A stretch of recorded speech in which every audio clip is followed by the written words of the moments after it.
নন্দিত একটি চমৎকার একটা শহর, একটা পর্যটন ট্যুরিজম সিটি, বাট আমরা আসলে এটাকে ঠিকমতো ফোকাস করতে পারছি না।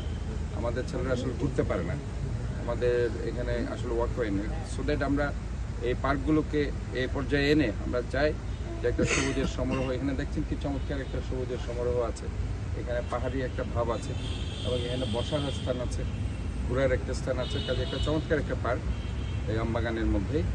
আমরা আসলে এইটার নামকরণ, আমি যেটা বলতে চাই যে বৈষম্য বিরোধী আন্দোলনে আমাদের অনেকেই শহীদ হয়েছে, কিন্তু আমরা এখনো পর্যন্ত কারো নামে কোনো পার্ক এখনো দিতে পারিনি।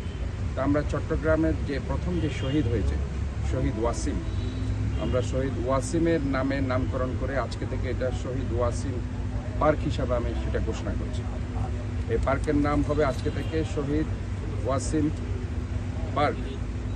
তো কাজেই আমরা চট্টগ্রাম সিটি কর্পোরেশনের পক্ষ থেকে এই পার্ক থেকে আমরা আজকে এটা ঘোষণা দিতে চাই এবং এটা সবার জন্য আমরা উন্মুক্ত করতে চাই এবং বৈষম্য বিরোধী আন্দোলনে যারাই আজকে শহীদ হয়েছে তাদের প্রতি চট্টগ্রাম সিটি কর্পোরেশনের ব্যক্তিগত আমরা তাদের প্রতি গভীর শ্রদ্ধা